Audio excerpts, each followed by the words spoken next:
Bismillah, Assalamualaikum warahmatullahi wabarakatuh. Kami dari kelompok Pancasila yang beranggotakan Baihaqi Fatah NIM L 2001 90169, kemudian Adi Prasetya NIM 173, kemudian saya sendiri Labib Majid NIM 174, kemudian Ramadana Wahid Aji NIM 190 dan Ahmad Zanzami NIM 129 akan mempresentasikan hasil kerja diskusi kelompok kami. Yang pertama yaitu sila ketuhanan yang Maha Esa.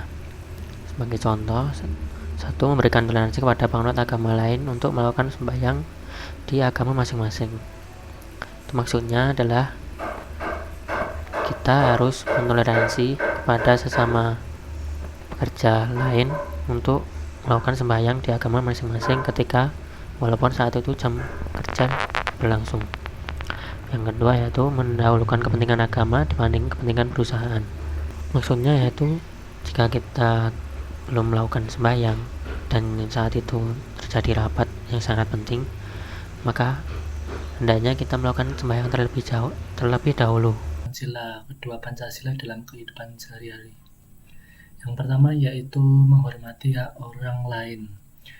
Misalnya kita mempunyai hak untuk mendapatkan hiburan, salah satunya dengan menonton acara televisi. Yang kedua yaitu bertindak adil. Misalnya saat menyelesaikan sesuatu masalah, kita harus melihat pada kebenaran, bukan melihat latar belakang seperti suku, ras, agama, dan lain-lain. Yang ketiga yaitu selalu bersikap sopan dan santun. Yang keempat yaitu saling menghargai pendapat. Misalnya memaksakan keinginan kita pada orang lain untuk melakukan apa yang kita inginkan adalah sesuatu yang tidak baik. Jadi kita harus mendengarkan usulan atau pendapat orang lain, baru kemudian kita diskusikan bersama. Sila yang ketiga yaitu Persatuan Indonesia.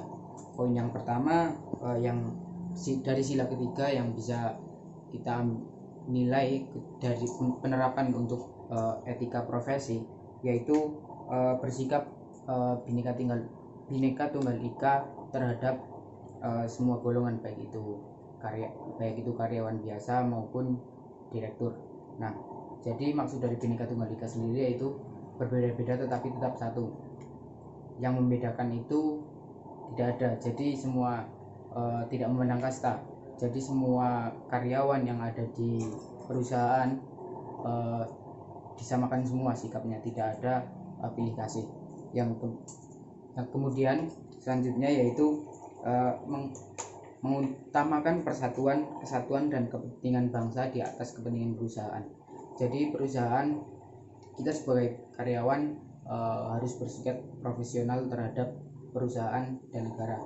Jadi harus balance, tidak semena-mena kita bisa contohnya mengeksploitasi alam hanya untuk kepentingan perusahaan tersebut, tapi juga harus mementingkan kepentingan negara, baik itu kepentingan negara sendiri atau kepentingan masyarakat yang ada di sekitar. Sila keempat, kerakyatan yang dipimpin oleh hikmat kebijaksanaan dalam permusyawaratan perwakilan. Pelaksanaan sila keempat Pancasila memiliki nilai antara lain: 1. Mengutamakan kepentingan negara dan masyarakat, tidak memaksakan kehendak terhadap orang lain, mengutamakan musyawarah dan mengambil keputusan untuk kepentingan bersama. Musyawarah untuk mencapai mufakat diliputi oleh semangat kekeluargaan. Musyawarah dilakukan dengan akal sehat dan sesuai dengan hati nurani yang luhur.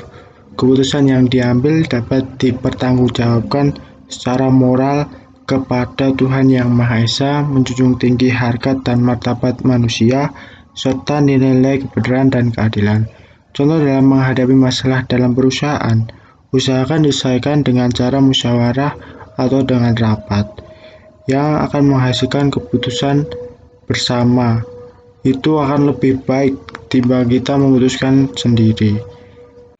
Oke teman-teman, Sini saya akan melanjutkan penjelasan dari teman saya sebelumnya, yaitu di sini saya akan menjelaskan praktek dari sila kelima Pancasila dalam kehidupan sehari-hari.